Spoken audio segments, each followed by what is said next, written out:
안녕하십니까, 진짜 배기 아쿠아포닉스 피쉬히어로의 심영주 박사입니다. 자, 오늘은 여러분들이 제일 궁금해하고 가장 알고 싶어 하시는, 하지만 아무도 제대로 알려주지 않는 아쿠아포닉스 농장의 시설, 견적에 대해서 얘기해 보겠습니다. 시중에는 별의별 얘기가 다 있어요. 아쿠아포닉스 농장 만드는데 얼마가 들어가는지 정말 많은 이야기들이 있어요. 사실 아쿠아포닉스 농장을 만드는데 얼마가 들어갑니까? 라는 질문은 제가 집을 한 채 짓고 싶은데 그 집의 건축비가 얼마나 될까요? 와 사실은 같은 얘기입니다. 무슨 얘기냐? 금치를 하고 싶어요. 만수르야. 만수르가 만약에 집을 짓는다. 집이 100평이다. 그럼 어떻게 했어요? 금과 상하와 대리석으로 깔겠죠. 그러면 평당 수십억, 수백억, 수천억도 나올 수 있는 거죠. 그런데 제가 아기 돼지 삼형제에 나오는 가장 나이 많은 돼지예요. 집단으로, 돼지 같다고요? 죄송합니다. 집단으로 집을 지어요. 그러면 버려져 있는 집단 갖다 대충 초가삼가 노막살이 지으면 되기 때문에 평당 5만 원도 안 나올지 몰라요.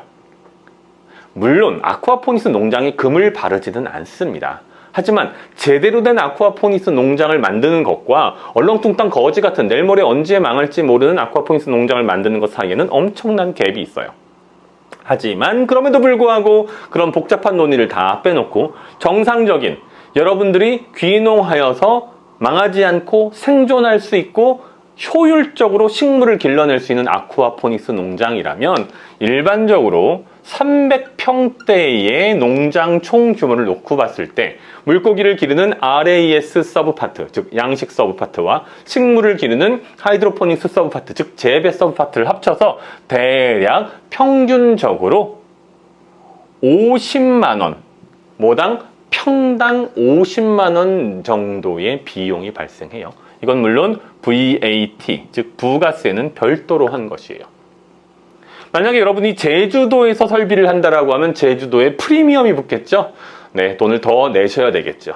여러분이 두메 산골에서 한다라고 하면 역시 그런 문제가 발생할 거예요.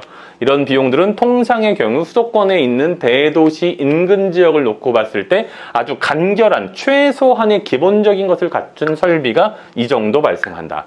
여기에 비닐하우스는 별도.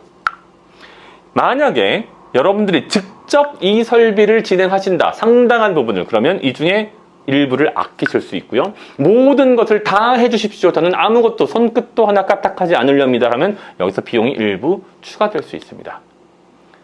부가적으로 자동화 설비를 하고 싶어요. 어느 정도. pH 컨트롤링 정도는 자동으로 처리하고 싶어요.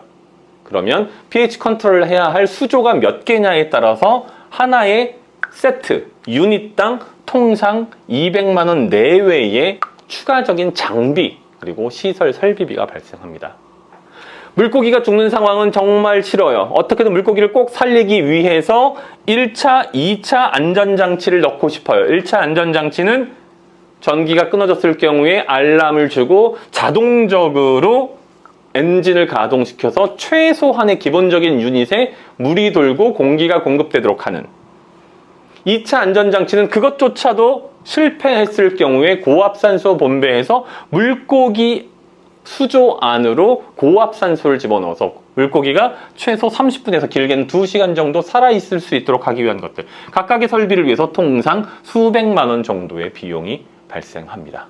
여기에 만약에 나는 냉수성 어종을 기르기 때문에, 나는 고온성 어종을 기르기 때문에 별도로 히팅 또는 쿨링 장비를 설치해야 된다라고 하면 그 비용이 발생하겠죠. 장기적으로 지금 당장 조금 더 큰 돈이 들어간다 할지라도 나는 효율성을 생각하고 싶어 라고 하면 히트 펌프라고 하는 보통 하나에 수백만에서 비싸게는 수천만 원까지 가는 설비들이 들어갈 수 있고, 그러면 그것은 별도의 실비로 청구되게 됩니다.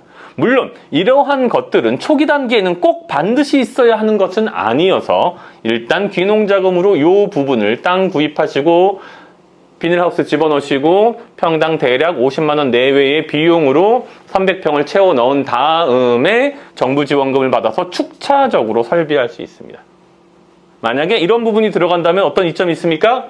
여름이나 겨울에도 기온에 크게 구애받지 않고 거기서 발생하는 비용에 크게 구애받지 않고 식물을 효율적으로 길러낼 수 있고요. 이런 것들이 있으면 최악의 정전 상황에서, 물론 국내에서 정전이 거의 발생하지는 않지만 그럼에도 불구하고 시스템 페일러가 어떤 상황에서건 발생했을 때 거기에 대한 안전장치로 활용할 수 있겠죠. 참고로 이러한 비용에는 2년 동안의 AS, 무상 AS가 포함되어 있고, 또한 석박사급 연구원, 저와 같은 아쿠아포닉스 전문가들이 여러분의 농장이 정상적인 궤도에 올라갈 수 있도록 최대한의 도움을 드리는, 자문을 드리는 것까지도 포함되어 있습니다. 여기에 들어가는 설비는 국내에서는 피쉬 히어로가 독점적으로 공급하고 있는 미국 AST사의 최고 수준의 비즈 필터가 기본 장착되어 있고요. 합리적인 비용인 것 같지 않으십니까? 네. 아쿠아포닉스 설비비, 말도 많고 탈도 많고, 얼마 전에 제가 말씀 듣기로 저 남쪽 지역 어딘가에서 아쿠아포닉스 농장을 운영하던 분이 700여 마리의 비단 잉어를 모두 하늘나라로 보내고 일반적인 양액 재배로 전환했다는 슬픈 얘기를 들었어요. 물론 필터를 사용하지 않는 말도 안 되는 방식의 접근이었고요. 오늘 망하냐 내일 망하냐 저리 팀원끼리는 서로 얘기하고 있었거든요. 누구는 한 달이다, 누구는 6개월이다. 네, 3개월 만에 문제가 된 것 같더라고요. 진짜 배기 아쿠아포닉스는 비용이 중요하지 않습니다. 진짜 배기 아쿠아포닉스는 그 아쿠아포닉스를 바라보는 시각, 철학, 거기에서부터 다르게 시작됩니다. 성공하고 싶으십니까? 제대로 시작하십시오. 피쉬 히어로입니다.